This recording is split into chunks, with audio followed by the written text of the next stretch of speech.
América de Cali.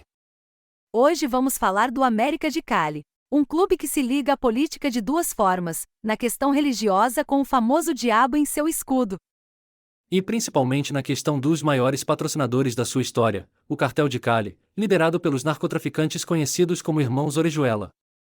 A Sociedade Anônima Deportiva América S.A. surge em 1918, mas a data de fundação do clube é considerada apenas 9 anos depois.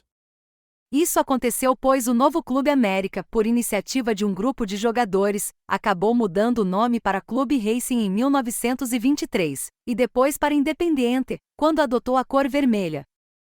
Somente em 1927, o Independiente se tornou América, e a alcunha do time adotou o nome da cidade, passando a ser comumente chamado de América de Cali. Os primeiros anos do clube foram de ostracismo, até que no início da década de 1940, um time do América ficou famoso na Colômbia pelos seus contra-ataques e pela velocidade de seus atacantes. Os títulos não vieram ainda, mas com esse time surgiu algo que caracteriza o América de Cali até os dias atuais: o escudo. Um cronista esportivo, em uma transmissão, disse que o time do América parecia uns diabos vermelhos. A diretoria da época gostou do apelido e colocou o diabo ele mesmo, com sua forma humana e com o tridente na mão no escudo do clube. Foi o que podemos chamar de primeiro envolvimento do clube com algo além do futebol. O diabo no escudo teve repercussões na sociedade colombiana, sendo rejeitado e criticado por instituições e lideranças religiosas. E como o time não vencia nada, ficou sem títulos até 1979, criou-se a história da maldição do diabo. Dizia-se na Colômbia que seria impossível um clube com um diabo no escudo vencer alguma coisa. O América de Cali, diziam, estaria amaldiçoado. Sai o diabo, entra o cartel. E vejam a coincidência. Em 1979, o América contrata o já famoso treinador Gabriel Uribe, bicampeão colombiano por Millonarios e Santa Fé. Homem religioso, Uribe coloca uma condição para assumir o cargo: que o clube retirasse o diabo do seu escudo. A diretoria cedeu.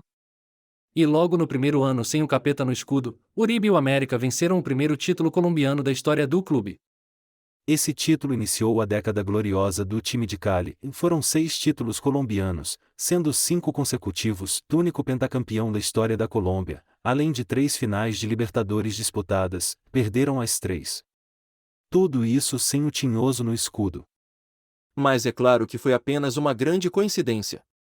A vinda de Uribe e a construção desse grande e vencedor time do América de Cali só foi possibilitada pelo patrocínio de um dos maiores grupos do narcotráfico da história, o Cartel de Cali. Futebol, crime e política. A década de 1980 foi quando os cartéis do narcotráfico realmente dominaram a Colômbia. O Cartel de Cali, talvez a maior dessas organizações, tinha uma estrutura logística e econômica inimaginável para fazer seus negócios. Junto com o cartel de Medellín, de Pablo Escobar, e do cartel de Bogotá, de José Rodrigues Gacha, criaram um verdadeiro poder paralelo, cujos tentáculos influenciavam toda a sociedade colombiana. Os cartéis tinham forças paramilitares, milícias, com tanto poder, passaram a influir também no legislativo, no judiciário e em todo o meio político. É claro que isso em algum momento se associaria ao futebol. Em Bogotá, Gacha financiou Millonarios. Em Medellín, Escobar financiou o Independiente e o Atlético Nacional. Mas nesses dois casos as coisas foram feitas de forma mais discreta, apesar da história da influência de Pablo Escobar no título da Libertadores de 1989 do Atlético Nacional. Já em Cali, a relação dos líderes do cartel, os irmãos Miguel e Gilberto Rodrigues Orejuela, com o América era mais clara e evidente. Já em 1980, Miguel assumiu o cargo no clube e passou a indicar dirigentes e até o presidente do clube. Todo o financiamento do grande time da década de 1980 veio do cartel narcotraficante. Além do treinador, famoso, nomes como Ricardo Gareca e Roberto Cabanas vieram fazer parte do esquadrão que dominou o futebol colombiano. Teve até proposta por Maradona, que no último momento recusou e foi para o Barcelona. Como se sabe, o Cartel de Cali ajudou a polícia colombiana a destruir o império de seu grande rival, Pablo Escobar. Era uma ajuda inclusive financeira e nada discreta. Os irmãos Orejuela se encontravam publicamente com o presidente colombiano à época, César Gaviria, e com o chefe da Polícia Federal. Versões dizem que todo o equipamento de observação e de escutas foi custeado por Cali. E o inevitável aconteceu, em 1993, em uma operação em que cada policial envolvido recebeu 1 milhão de pesos, Pablo Escobar foi morto. O cartel de Cali assumiu toda a operação do narcotráfico colombiano, chegando a ser responsável por 80% da cocaína que circulava nos Estados Unidos. Tudo isso acontecia enquanto patrocinava o América de Cali. Imaginem, portanto, a força do clube nos bastidores, inclusive em questões como arbitragem. O fim do dinheiro. O desmantelamento do cartel de Cali começa em 1994, quando gravações vazadas comprovam a influência e a participação dos narcotraficantes nas eleições colombianas de 1994, em prol do candidato liberal Ernesto Samper. As investigações e prisões afetam o poder e a influência do cartel vai diminuindo.